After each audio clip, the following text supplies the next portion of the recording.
Hello everyone and welcome back to the channel for another Star Wars Battlefront 2 video. Today we have a boatload of news to cover, and fortunately for me, it's exactly the type of news that I love to talk about, as it's mostly about some big hero changes coming in the next update or two. Most of this comes from the lead hero designer Guillaume, who took to social media at like 3 AM this morning, at least in my time, and decided to drop a ton of info on upcoming changes to several different heroes, and it sounds like some of these changes will be coming this month with the end of February update, or early March. I guess we don't know exactly when it's going to drop.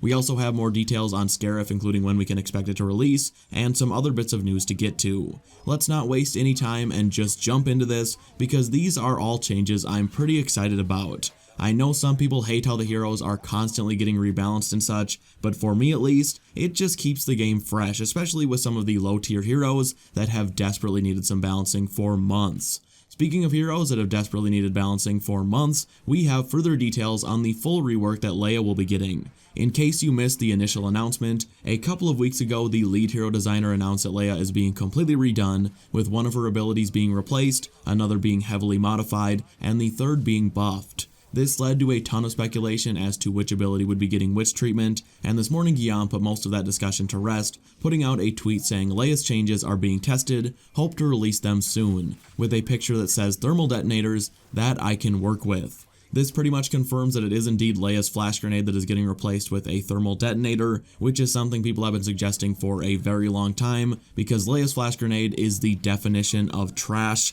and Leia even uses a thermal detonator in the original trilogy, so it's a perfect fit. I'm curious to see how this will work. A thermal detonator that's stronger than the infantry variant would be pretty great in Galactic Assault, and a definite upgrade over her current situation. I think it would have to have a pretty short fuse to be decent in heroes versus villains, as regular thermal detonators have a fuse of like 3 seconds before detonation, which would give anyone an HVV way more than enough time to get out of the way. Give it something like a 1-second fuse and higher damage than the standard infantry, and this could make for a pretty strong part of Leia's new kit.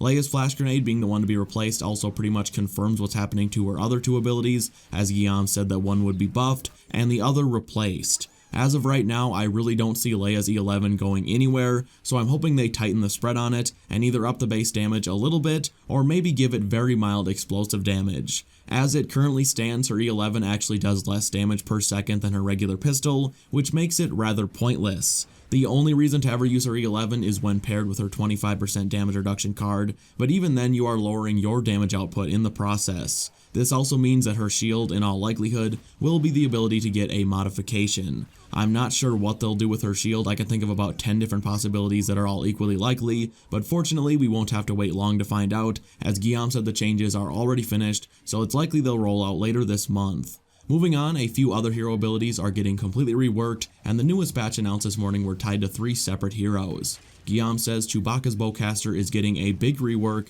same for Iden's pulse cannon and Boba's concussion missile. Not sure when they'll be finished, but in progress. It's pretty unusual for Guillaume to randomly announce a total rework of 3 abilities for 3 separate heroes out of nowhere like that, but all 3 of these have been in desperate need of a change for a very long time, so I'm glad he did. Chewbacca has always been a hero that DICE has really struggled to balance across game modes, and his bowcaster plays a huge role in why that is. Back in the day, so over a year ago now, Chewbacca was extremely overpowered in heroes versus villains. His shot grenade could stun enemies for nearly twice as long as it does nowadays, and his furious bowcaster could kill a full health Darth Vader in just 3 shots, and no, that's not an exaggeration, his damage output was that ridiculous with furious bowcaster. However, even when he was OP in HVV, he was still one of the weaker heroes in Galactic Assault, and even after DICE put an end to Chewbacca's reign of terror in heroes versus villains by drastically nerfing Chewie's furious bowcaster damage, he ended up still decent in HVV, but even worse than before in large-scale game modes.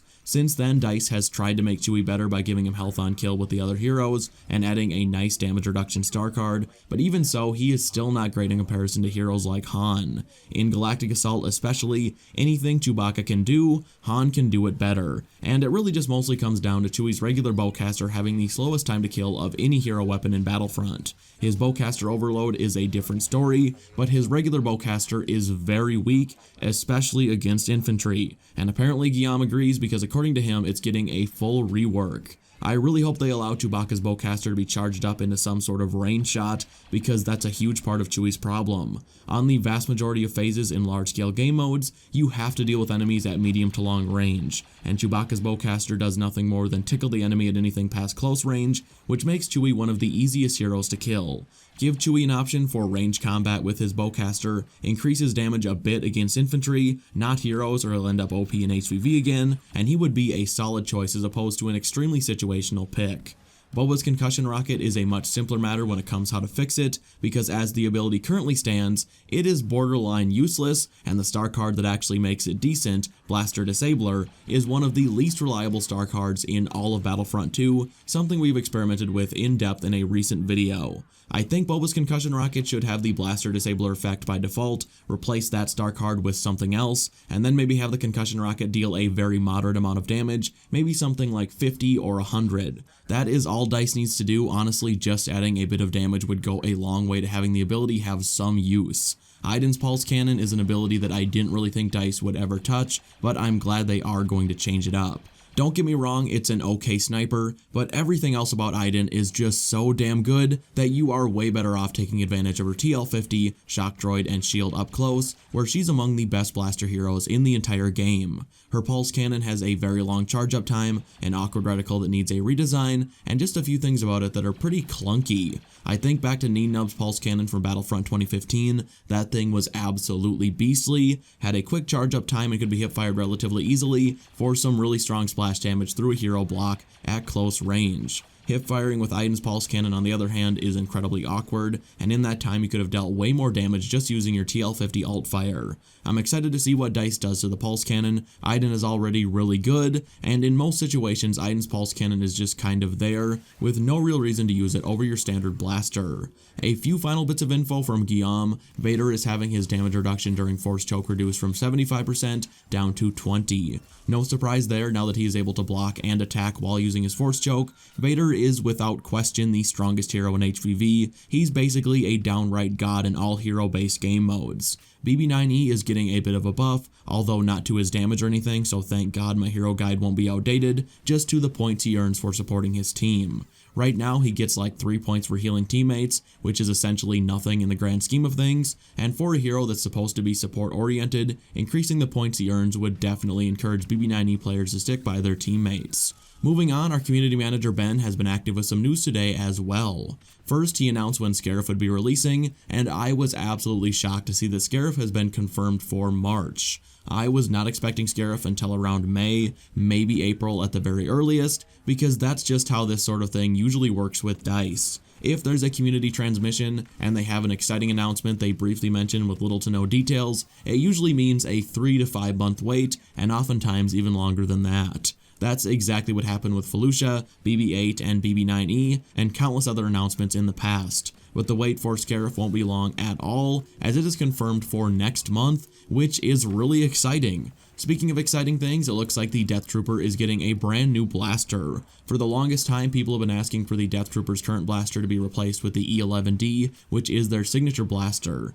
There isn't anything necessarily wrong with their current weapon, it's just not accurate to what they use on screen in every on-screen appearance they've ever had. Well, yesterday a screenshot was posted on Reddit showing a mod that replaced the Death Trooper's blaster, and one of the top comments said, "If modders can do this, why can't DICE? I really hope they update the Death Troopers in the next update," to which our community manager Ben responded with this little face. And if you've been paying attention to what Ben does when he's confirming something or at least hinting at something coming, it's exactly this. I remember like 6 months ago when someone made a post talking about the AI in the original 2005 Battlefront 2, and someone responded saying, at least hero AI existed in that game, and then Ben responded with the same face, and wouldn't you know it, with the very next update, hero AI arrived. He knows what he's doing here, he wouldn't troll us that way because he's done that in the past and it blew up in his face, so just keep an eye on the channel and I'll be sure to let you know when we get more details on this. Furthermore, if we're getting Scarif, Death Troopers are also from Rogue One, so it'd be a perfect tie-in for the Scarif update. Finally, just to end this video off on a super positive note,